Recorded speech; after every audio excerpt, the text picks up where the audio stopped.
Dr. Seixas is a certified industrial hygienist and has taught at the University of Washington for the past 25 years, with an emphasis on the quantification of exposure for occupational epidemiology.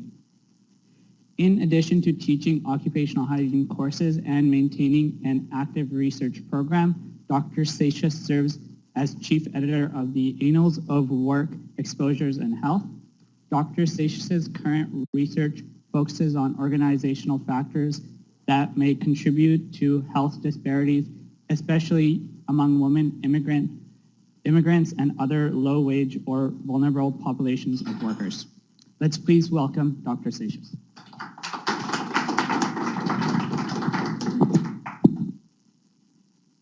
Hi, this is great.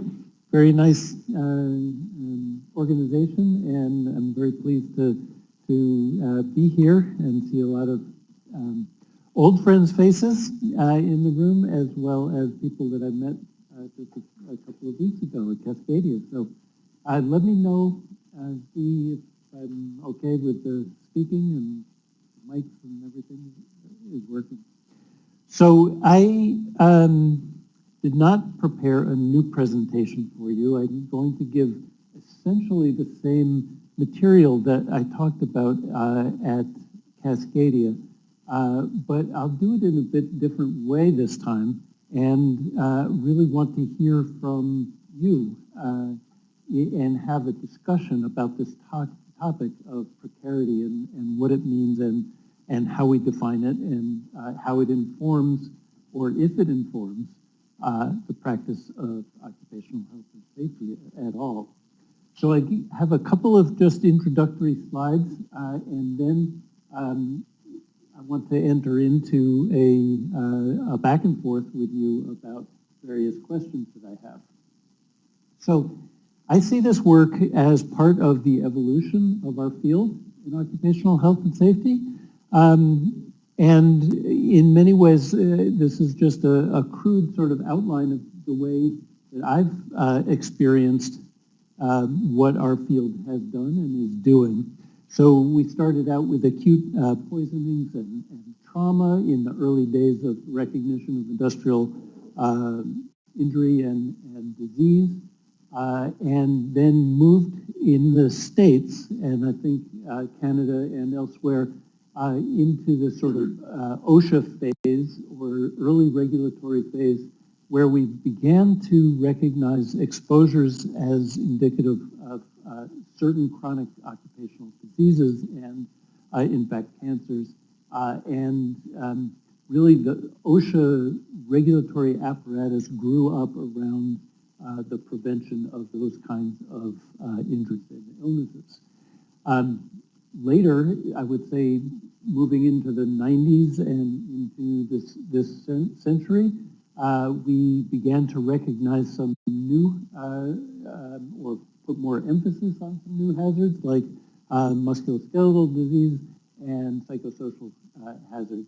Of course, those types of health effects in the workplace were recognized, or beginning to be recognized, as very important aspects of work-related health, but still, at least in the States, have not become actively under regulation. There are no standards for either ergonomic stressors or psychosocial stressors, even if we have some good science and, in some cases, some guidelines for preventive practices. So as an industrial hygienist, I've also been interested in the sort of evolution of exposure assessment that went along with these characteristics. And I think if you think about acute injury in the pre-OSHA phase, we weren't really thinking very much about exposure. We were thinking, we were just walking into workplaces and seeing what was killing people. But as our sophistication about the health effects of exposures developed, we began to take industrial hygiene measurements and went into some relatively rudimentary risk assessment processes, trying to develop at least some science behind the development of occupational exposure limits and guidelines that would prevent those diseases. And of course, across the trajectory of my career in the 80s, 90s, and into this century, we made a lot of advances in how we thought about exposure and how we did it in terms, especially in terms of our development of statistical methods for understanding sources of variability, as well as then modeling of the determinants of exposure and predicting exposures where data were less available.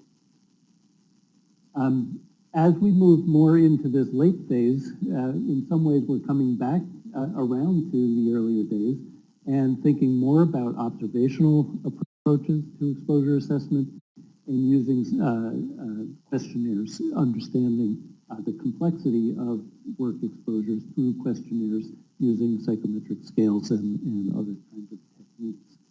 So there's been this huge evolution of what occupational health has been about over a relatively short period of time, just a few decades. The question is, where are we today, and where do we go from here? So informing this same idea of the evolution, I think that our field grew up around a very, very simple model of what occupational disease and injury is all about. That is, the nature of your work, what industry and occupation you do, would give rise to exposures, biological, physical, chemical exposures in particular, and if we followed, and those exposures in turn caused disease and injury. And so the nature of the work was understanding these arrows and interrupting that train of events to the degree that that was possible. So and I think that this model in a lot of ways has served us very well, but I think we're really pushing up against the limits of it at this point in our evolution, and we need to think about what comes next. So that's my presentation, and what I would like to do for the rest of the hour is have a discussion, and I've laid out kind of 6 questions that I think try to inform what is next for occupational safety and health. And of course, these are leading questions in a way because I have some opinions about where we're headed and what's important to be thinking about. But I will ask these 6 questions and see if those of us gathered here can't, and those of you listening in from elsewhere, can't come up with some answers or at least some directions. So we're going to talk about what are the trends in the economy that inform the occupational health and safety. What are the primary health concerns for working populations? And part of that is, what is it that we mean by an occupational disease? I think we take it for granted a lot of times, but don't think very carefully about that. A lot of us are interested in this idea of vulnerable populations, but sometimes we don't think very deeply about what we mean when we use those words. And then there is this other notion of work organization. What is it, and how does it contribute to health? I think that's something we need to think about. And finally, following from the title, is this notion of precarious employment or precarity. What is precarity? How is that defined, and how does that inform our practice? And then maybe at the end, we can think about what is a model for occupational health in the 21st century that actually addresses some of these larger issues that get beyond that simple model that we started with. All right, so that's it. You're on your own. What are the trends in the economy? So let's have some ideas. What's happening in the world that we should be thinking about? Mike. Are we going to do it with the microphone? Oh, how are we going to do that? Oh, that's going to be a little bit challenging, but we'll do our best. Okay.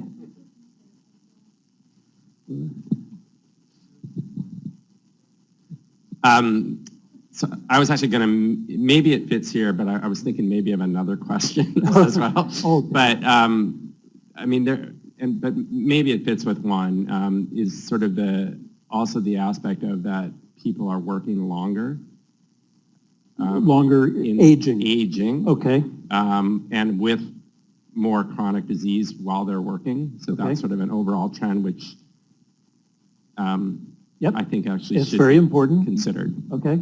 I don't have any. So the aging of the workforce, and maybe I would say more generically, changing demographics of the workforce, Yeah. including age-related changes. Yeah, and just also thinking about how people think about health, or maybe, so, yeah, historically, you know, to be very crude about this, you kind of, you know, live happily, you get an MI and you die, which was very common, and sort of now you actually may live, let's say with low back pain for 40 years. Okay. Throughout your working So life. aging as well as the prevalence of chronic disease in the working population. Okay, good. Who else has got one? What else is changing in our world of work? Right there. Okay, Mika. Similar to Mike, it may not be an economic or economy trend, I guess. I think things that I've been thinking about recently are I guess that it is about the changing nature of work, where people, at least in our federated state, decide to have an address in one province but work in another province. And it has created unbelievable challenges in terms of compensation issues, of where one is injured and where one wants to seek recovery and care, and where, so this kind of people who are more transient for their work in order to find good work doesn't always match our systems that are in place. And the other thing that's I've been mulling over is also the amount of time that people are now commuting for work in order. The actual amount of time commuting. Yeah, this flying to get a job, flying, or the fact spending that an hour or two on the road before and after. people are taking 3 jobs to create a full-time position, but it means they're running from Richmond to Surrey to downtown Vancouver in the run of a day. Yeah. So commute time actually contributes in a lot of ways to the time away from work. And okay, that's good. No, we're going to look at what the audience Okay, says, because okay, I think we've I got have so there is, oh, well, there you go, telecommuting, which is has been mentioned.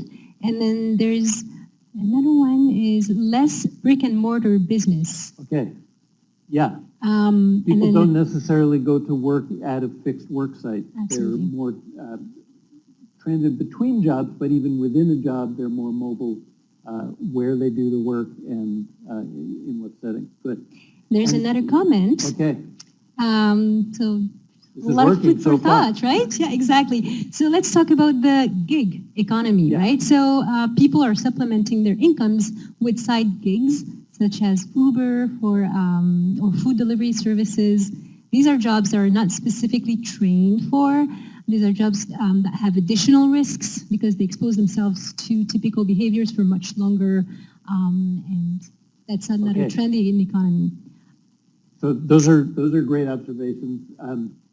I want to just add one thing about the so-called gig economy. It's not all, in fact, it's not predominantly people supplementing their income. It's an alternative form of making a living. The predominant number of hours of people driving for taxi services are doing it full time.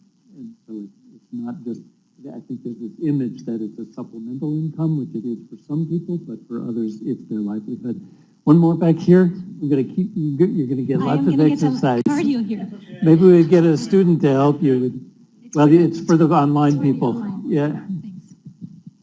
Okay. I think globalization has meant that a lot of the manual labor jobs have left sort of the Western world, and they've ended up in third world countries. And it's interesting that the protections that we're talking about for occupational safety they aren't applied where they're probably most needed in these third world countries. So, Okay. Right. Okay. So very, very good. Definitely globalization and the mix. You mentioned two things. One, globalization, which is both the movement of jobs from certain parts of the world to other parts of the world with different socioeconomic conditions and regulatory apparatus and so on. It also implies globalization of labor, so labor moving to where the jobs are. I was going to speak about that actually next. Yeah. So the immigration into countries like Canada and other Western countries has meant that people from third world countries are getting some opportunities here, and it's interesting to think that when they come here, some of them end up in similar jobs to jobs they would have had back where they were. So, for example, they're ending up in construction or other physically demanding jobs. Okay. Right? And they're experiencing the same things, only they probably, maybe they're here legally or illegally, and so there's less support probably here even than there is back home to protect them. Yeah, all really important pieces of this shift. You also mentioned just the decreased employment in certain sectors, manufacturing being the obvious one, and the huge rise in the proportion of people working in service sector jobs, both immigrants and non-immigrants in those sectors. One more, and then we're going to go to the next question because you guys get the picture. Sort of complementary to globalization is the decline of unions. Okay. And that's perhaps a little bit more in the U.S. than it is in Canada, but nonetheless, unions were sort of our collaborators, our occupational health collaborators. They knew the situation on the ground. Yes, absolutely, and formed a not a governmental regulatory apparatus, but a private sector negotiated regulatory apparatus that controlled some of these risks. Okay, so a few years ago, we did the project that was basically asking these same questions in a series of forums and tried to summarize those. And so I came up with sort of 5 themes that I thought expressed a lot of the outcomes, and we've talked about a lot of them, I think. So globalization, there's a huge shift, both economic migration and production. So automation and robotic production, I think, is shifting the nature of work in a lot of industries, as well as perhaps suppressing employment overall. And so unemployment and underemployment become more and more of concern. This was mentioned a little bit, I think, in some ways in terms of the commuting issue, the blurring of work and non-work. So people bringing work home with them, people bringing their home lives into the workplace, and the idea that the brick and mortar 8 hours a day, 40 hours a week is less and less the norm for a full-time job. Then there's this whole area of demographic shifts, the prevalence of chronic disease in working populations, immigration, age, and gender mix all shifting in various different settings. So for sure, demographics are shifting, and this raises this question of who is vulnerable, what makes for a vulnerable population, and what does that mean? And then the issue of the gig economy and the way people engage with the organizations that are feeding them is the other, I think, really profound shift. And after this, I identified one more, and I will illustrate that as I did at Cascadia with this graphic about inequality. Now, it takes a second to explain this graph because it's kind of hard to absorb. Can we turn that light off? It'll be a little bit easier to see. So this is the distribution of, I'm supposed to use the pointer. So along the x-axis is the distribution of wealth in the U.S., I believe this is. And what's shown is, so this is the very lowest fraction of income in the states, and these are the very rich.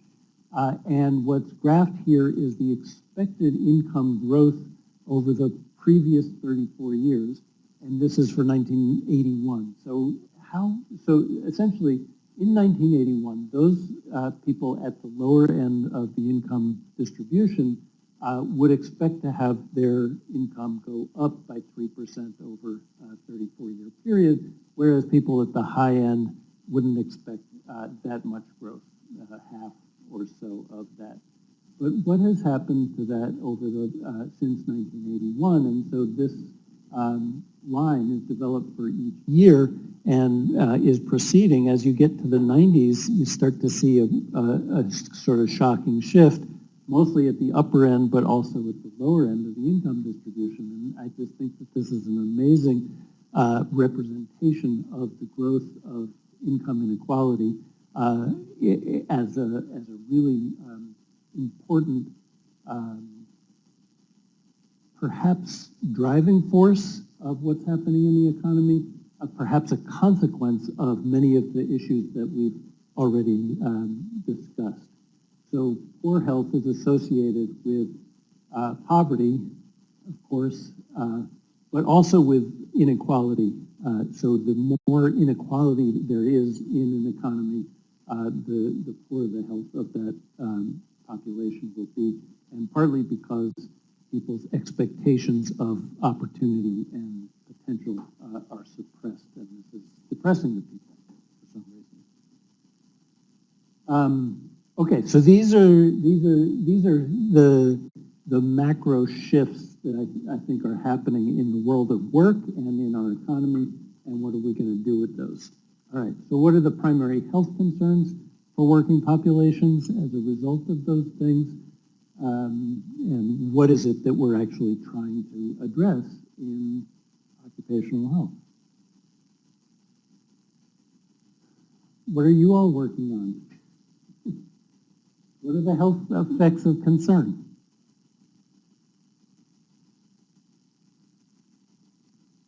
Well, you're turning the light on. You weren't raising your hand. Karen, what health effects are you concerned with in the workplace?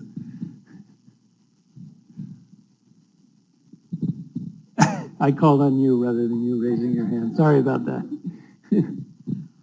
I think the primary health concerns are the chronic, as Mike alluded to earlier, is the people working with chronic diseases, and the WorkSafe system really isn't set up to recognize, it's really hard to get a claim for a chronic disease because it's set up for acute, it's set up for safety violations and not really for chronic.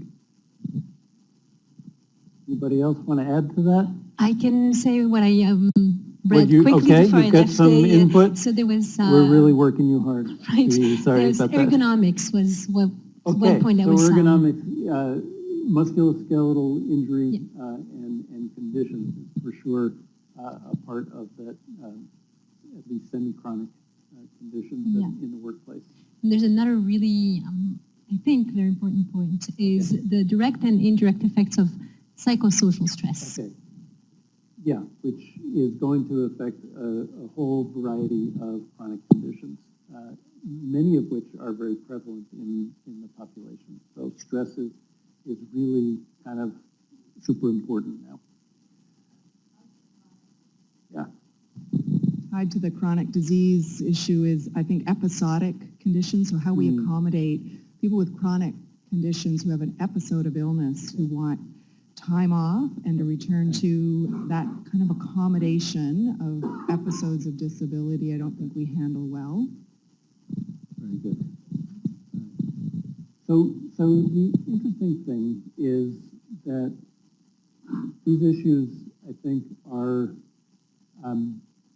with the exception of musculoskeletal injury, not typically what we think about as occupational disease.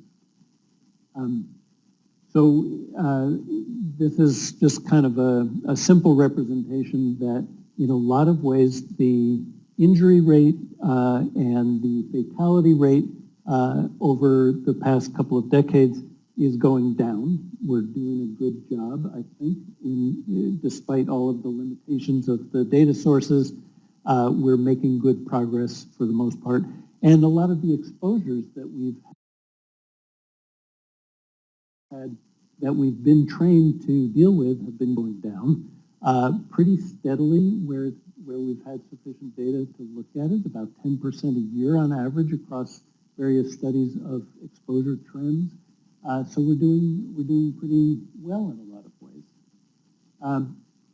I don't know if all of you have seen this multiple times or not, but it's a pretty amazing article that came out in 1990,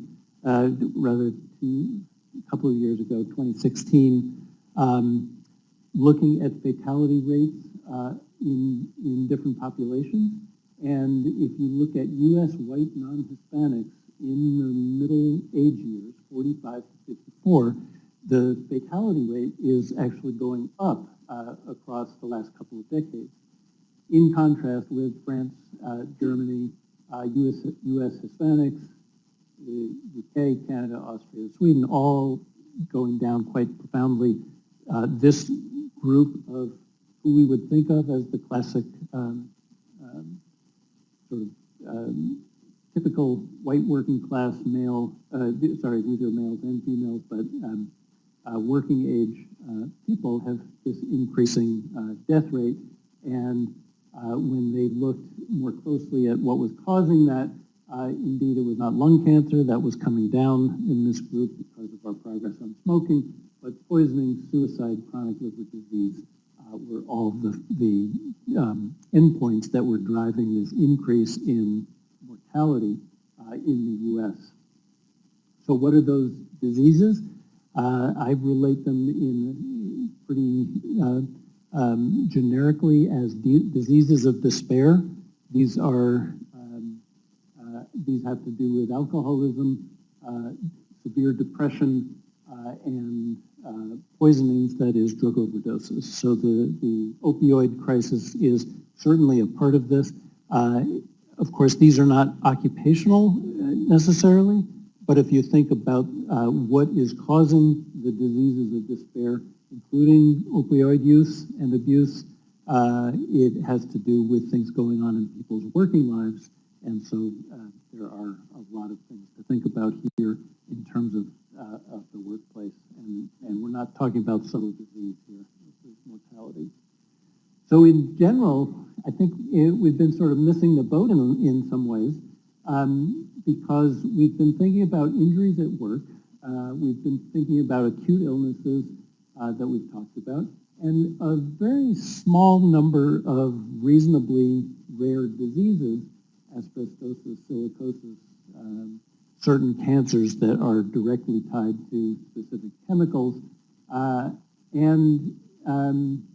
While these are important, were more important, are still important in certain small populations, I'm not arguing that we should ignore them, but I would argue that this is a small piece of the occupational public health challenge that we need to be thinking about.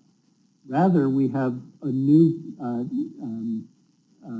setting in the workplace that has an epidemic of obesity, cardiovascular disease, addictions, and depression especially, and suicide.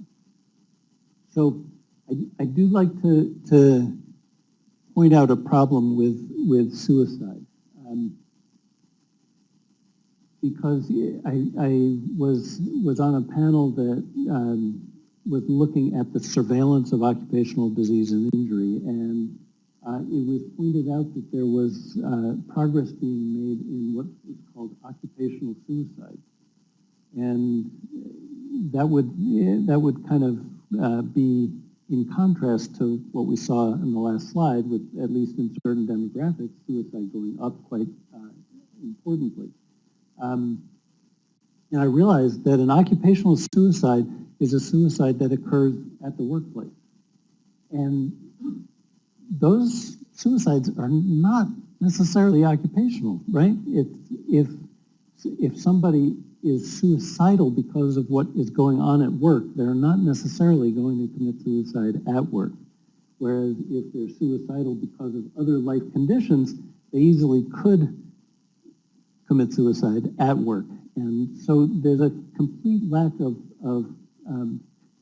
competent definition there when we talk about an occupational endpoint, even an acute one, and call it occupational for the wrong reasons. So we need to do a better job of thinking about what are the occupational or the work-related contributions to these kinds of chronic diseases that are epidemic in the working population, and how are we going to address them as practitioners in occupational health. All right, point to be made. Sorry, Dean, you got a question? I can repeat it. Does that work? No. Hasn't the workplace regulator classically defined what is an occupational disease, and aren't we sort of abiding by their definition? Yeah, and it's wholly lacking, right? Because suicide, even an acute thing, is completely misclassified as to whether it's occupational or not. But certainly if you think about obesity, cardiovascular disease, heart attacks, lung cancer, they are generally not going to be classified as occupational, even if there are important contributors from the workplace to those conditions. That's my point. Oh, and I get that. I think that around the world, I think the workplace regulators have begun to evolve their definition as well. It's like stress and things like that have become compensable in Australia and the UK and other places like that. And the whole factor of wellness, I think, is probably well recognized in the Western world, that if they're not necessarily compensable, it's important to happy, healthy employees to focus on these things. Okay. So if the employer, I think, is targeting some of these things, some employers are. I think you're right, but I would say to a limited degree, and I think that that's hopeful where we see signs of that. I mean, part of it is whether these conditions are compensable by some governmental definition. I think that those are going to be rare. If I look around the world, there may be some specific incidents like you cite where it's beginning to come in. But the other piece, which is employers starting to think about the costs and the potential savings of preventing these chronic diseases, what can they do to actually improve the health of their workforce and the families around them.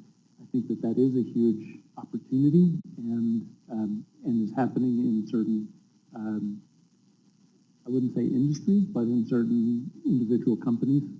Yeah, so I think that's a very hopeful sign that people are starting to look at the health of the working population more generally.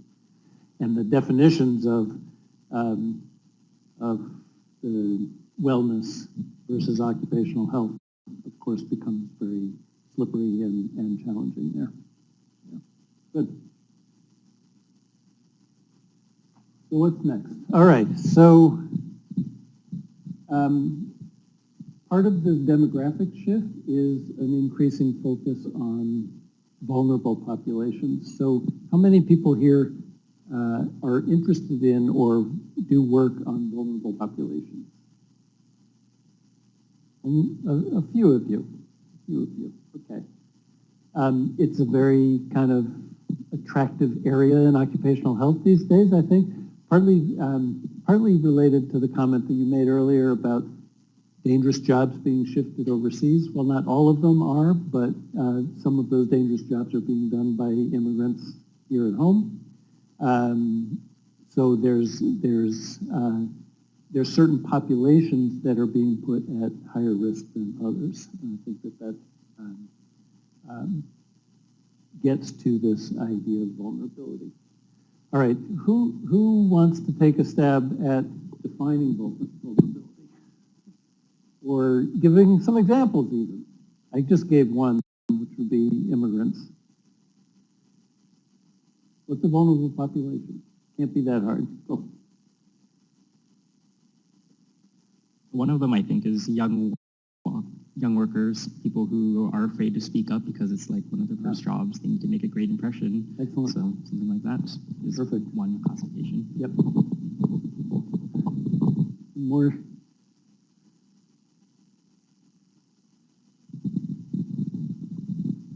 I think someone can be classified as vulnerable temporarily.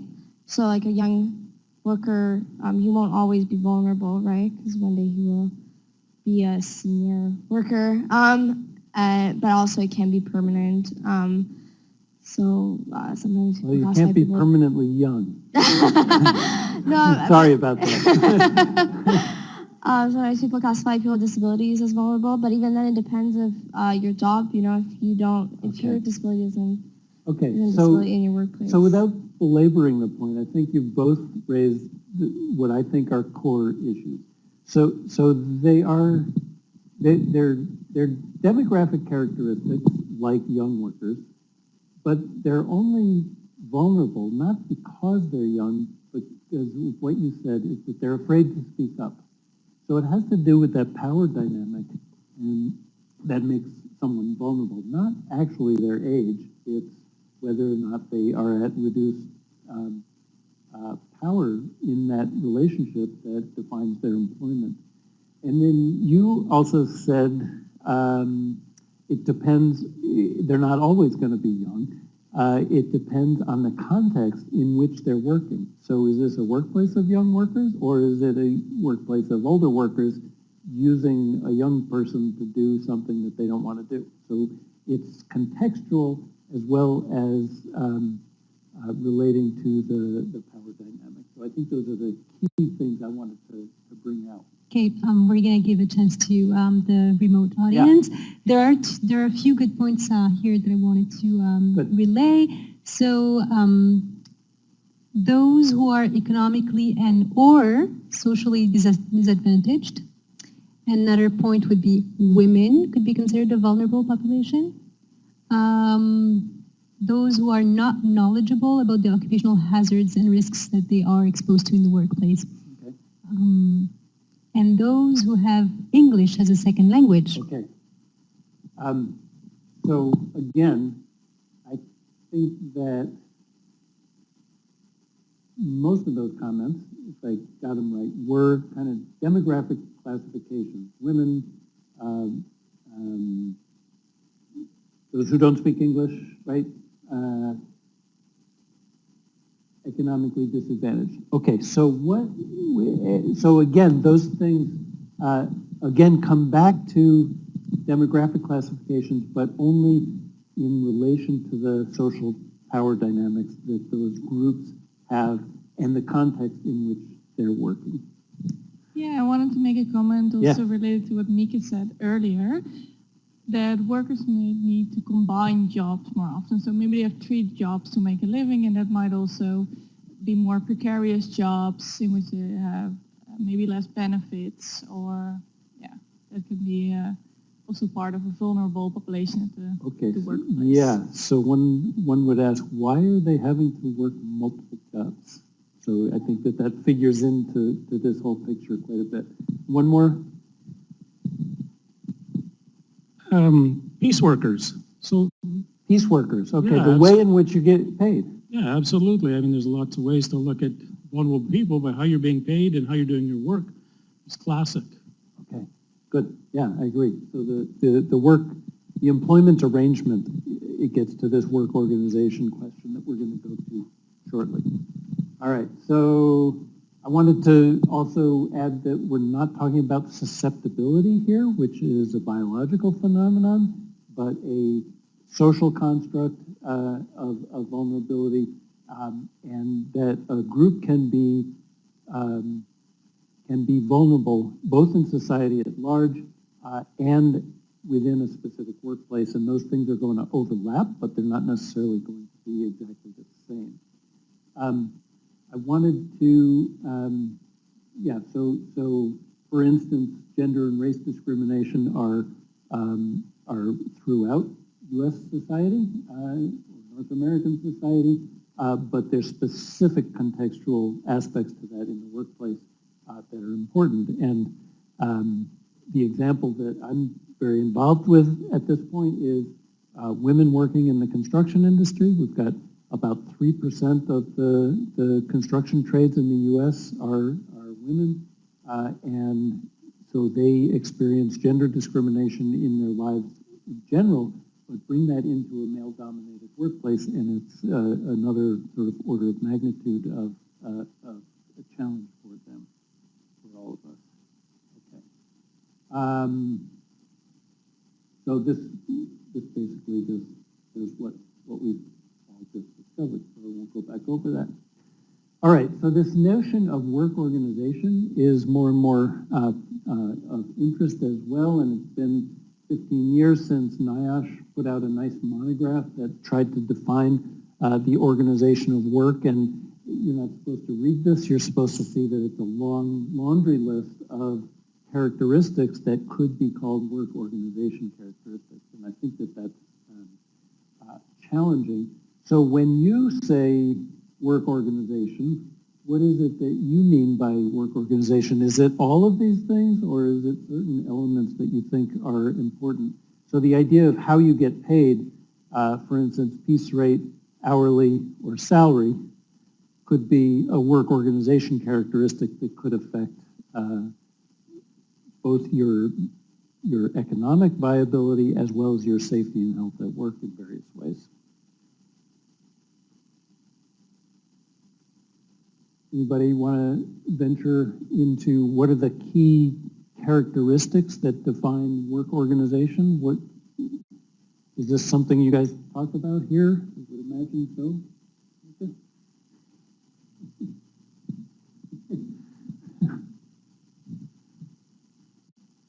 Anybody have a thought about what you would be concerned with?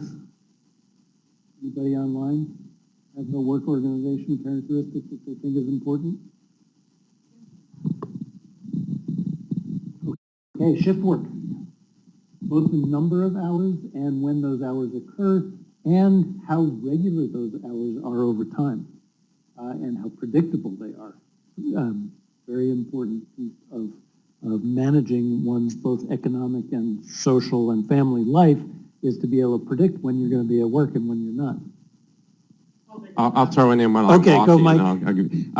One is that there's, multinationals or tiered organizations. So you actually don't necessarily have a boss or a supervisor that's in the workplace. Okay. Where you sit, so it actually may be multi-levels up and very hard to have change of communication. Okay. I think, our demands to have something immediately, or consumerism, I think fuels a lot of this. So if you think of construction as an example, people want to move into their new houses faster, so they want them built faster. The people doing the financing want to turn them over quicker. So that whole acceleration or need for immediacy, I think, creates a lot of risk that probably wasn't in the environment 20 years ago, and certainly wasn't there 40 years ago, where you would quite happily wait a year and a half or 2 years for your house. This is, I would put that back up on the list of changes in the economy that are driving health and safety. It's this whole speed up of our world. In some ways has lots of different profound effects. So that's really interesting. I mean, that's true. 40-hour work week is largely gone in some industries because of this. Yeah. It's not uncommon to work 50 hours, 5 10-hour days. Okay, so let me give, one more. Yeah, good, thanks. I think to add on to that, there's also email now and cell phones, and people don't really leave work. Yeah, so this is this idea of blurring of work and non-work is all sort of merges together in people's lives, right? All right, so I think there are 3 primary dimensions that I would like to think about as work organization. And this is all measured in contrast to what's been called the standard employment relationship, which is full-time, permanent, full-time and permanent work.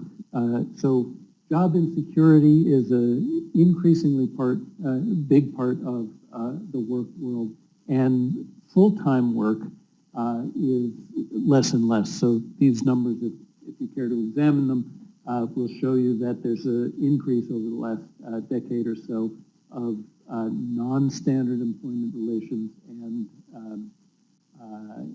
and part-time work, or at least less than 40 hours a week work, according to official statistics.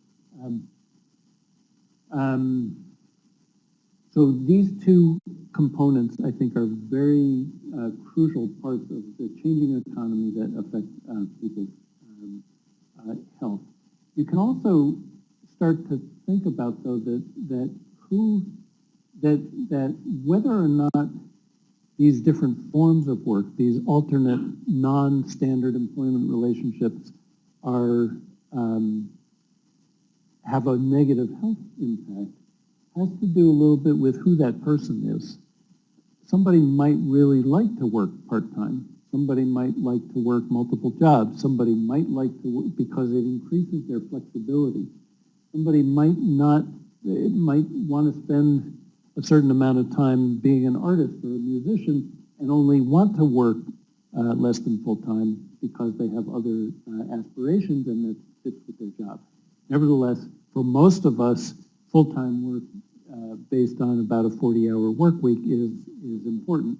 It's also very closely connected with the other things we connect with standard employment relationships, such as unionization, health insurance, at least in the U.S. I know you guys are different up here.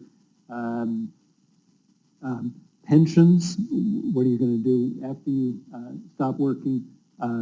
Catastrophic health consequences, et cetera. The whole social safety network that is supported by standard employment relationships is undermined in this, and this has a lot to do with the globalization and everything else. All right, so there's one other thing that I think drives this work organization characteristics, and this has been described in the last couple of years as fishing of the workplace, and it's where the lead brand or the lead company that you kind of imagine you're working for, you don't really work for. So franchises are an example of that. You might work at McDonald's, but you don't work for McDonald's, you work for the franchise owner. And there's more and more examples, and more commonly, people are not working for the organization that it appears that they're working for. Companies are splitting off all non-essential functions in their companies to subcontractors or individual independent contractors or different forms of organization. There's a good deal of sort of business rationale for doing this, but the consequence for workers is an undermining of wages, benefits, control over work, a lot of sort of negative consequences for people in these kind of relationships. So I've suggested this model of sort of three primary dimensions of work organization between part-time and full-time, direct employment versus indirect employment, and permanent versus temporary. So you can imagine that in this sort of lower quadrant would be the standard employment relationship, and different sort of forms of work that people are now in would lie somewhere in that sort of three-dimensional matrix, and with some consequences for their well-being. Okay, so now we get to the big question: what do we mean by precarious work? So who has encountered this term?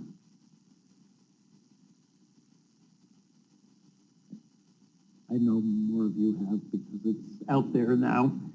Who wants to define precarious work? I heard somebody already use the word, but I wasn't sure. Was it you? Yeah. Anybody know, or what? So there's it's someone okay here if you don't that have says it. Okay, we casual, okay. Casual Yeah. worker status. Would that fit the precarious employment definition? Casual. Casual workers. Worker so status. So casual would imply without a contract. Or non-standard or without a contract, yeah. Independent contractors. I think that's an element of precarity for sure.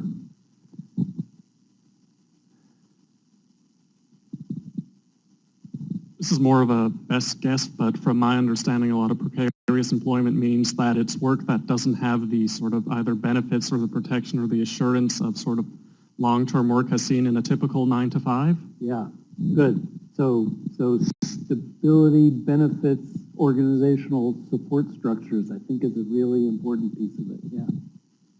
Anybody else? So when I do this, I sometimes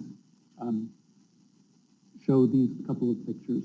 So this is a worker at an aluminum smelter in Spokane, Washington.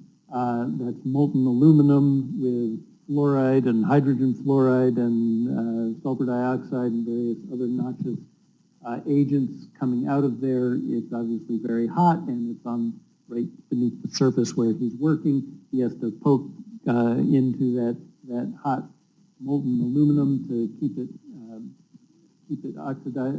reducing. Is that precarious work?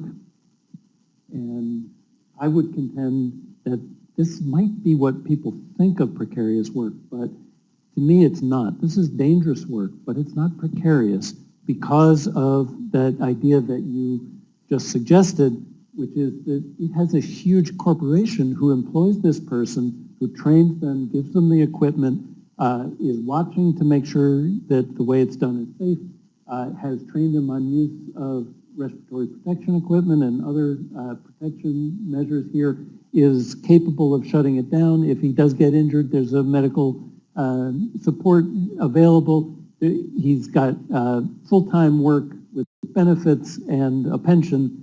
This is not precarity. This is dangerous. So there's a comment here. So then would internships qualify?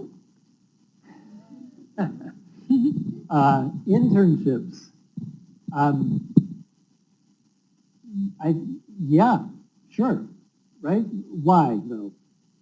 The intern has no power whatsoever in the workplace. They're out the next day if they make a peep about anything. It's short term. They're underpaid, if they're paid at all. Certainly no benefits involved. So there's a lot of elements of precarity in doing an internship. Of course, that doesn't mean it's dangerous work. And the intern also does have some power in that they're not dependent on that for their livelihood, probably, most likely. They may see it as a growth opportunity, but they're not dependent. But this is more the kind of setting that I think of as precarity. Day laborers picked up on the street and put up on a roof to do some roofing work. None of that organizational structure there to support them and keep them safe and no equipment, etc. So this is also dangerous work, but it's also precarious because of who these people are. So that's the key thing in my mind. It's not the hazardousness. It is the organizational context and who the individuals are. Are they vulnerable? So I think vulnerability then becomes a piece of precarity that's really important. So there are people that have tried to define precarity, and they have this list of sort of 7 characteristics. So insecurity or insecurity means temporary work. So if you have long-term work, low wages and benefits would be a more precarious situation. Low social protection, that has to do with the sort of social safety net around the workplace and their access to those things. Poor working time, so shift work, insufficiency of hours or part-time work, and predictability are all important in terms of the time characteristics. Training and growth opportunities, if somebody can develop as a person and as an economic producer in that organization, it's very positive. It's hard if they don't have that. Their representation or disempowerment, so do they have union representation or some other means by which they can influence their working conditions, and interpersonal power relations, so getting at sort of undesirable treatment in the workplace as a final characteristics of what this group at least think of as precarious employment. We're done at 1:30? Okay.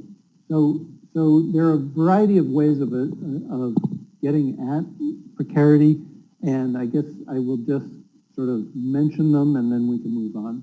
but some people have studied health among people with and without individual characteristics. So job security as an example.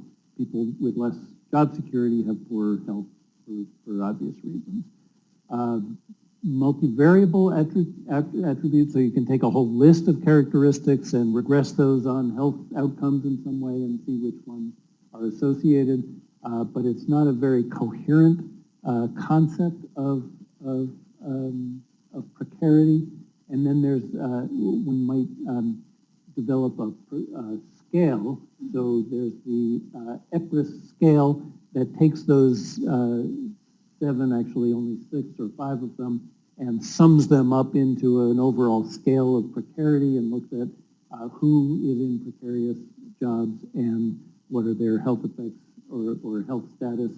And then there's this final approach that we're now adopting, which is called using latent class analysis to look at all these characteristics but find clustering of these different attributes, because different people are going to cluster across these different attributes in different ways.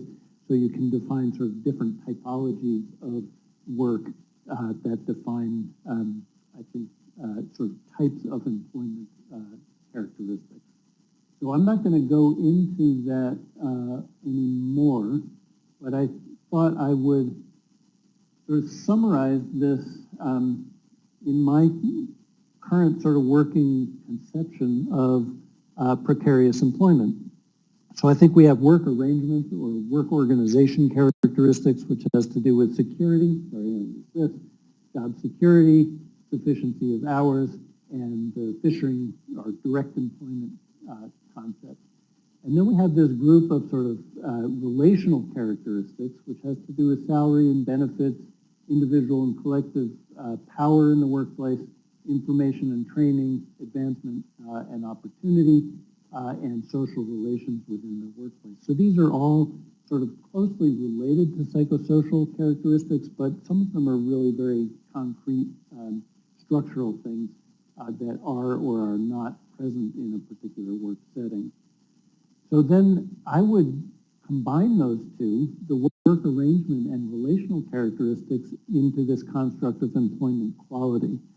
And so employment quality, is it a good job or a bad job, has to do with all of these things together in some way. Some are relational and some are more structural. And then one comes back in some ways to the traditional occupational health model to think about the intrinsic job characteristics, which would be the hazards, the psychosocial stressors, the job tasks, things that are really inherent to the job.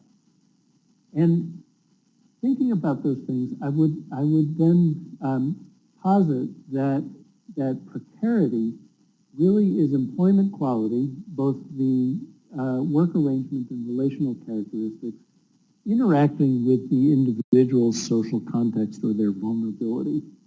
And so I think that as we move forward in occupational health, we need to be thinking about what are the workplace structures that affect people's health, in particular their chronic disease risk, in combination with who they are or their vulnerability, both in society in general and in the workplace. So I think vulnerability really is a very important piece of work that's bad for your health, but we don't often quite get it into that realm. So what does a new model of occupational health look like? I'll just show you sort of a working conceptual model that has across here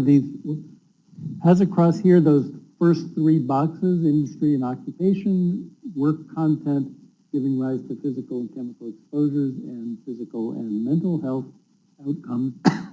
But what industry and occupation you get into has to do with who you are and the stratification of the labor market.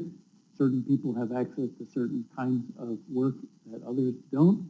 And it's not just the job content and work environment giving rise to exposures, it's also your employment quality, those relational aspects of the organization that you work in and how it's structured that add to the psychosocial exposures as well as material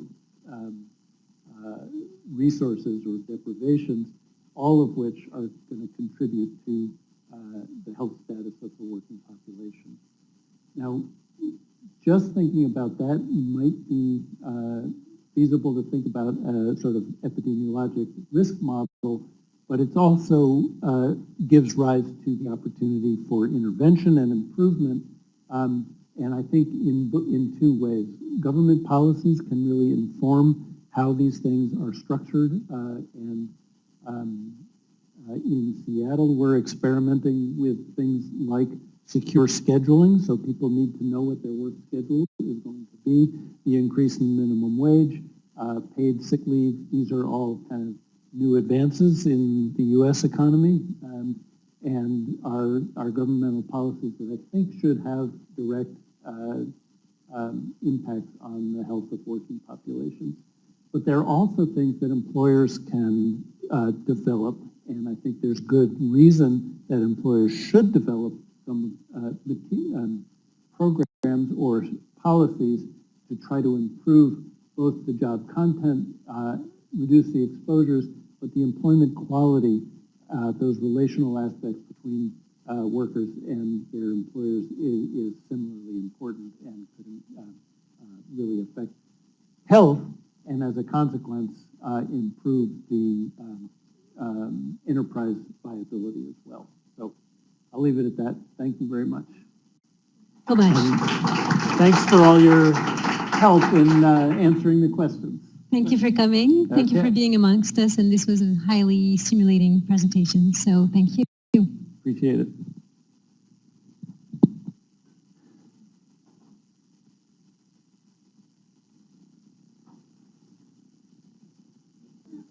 So you guys can all quit and go to sociology school now instead. Oh, okay, wherever there is, somebody will tell me. Very good. All right, thank you so much. That's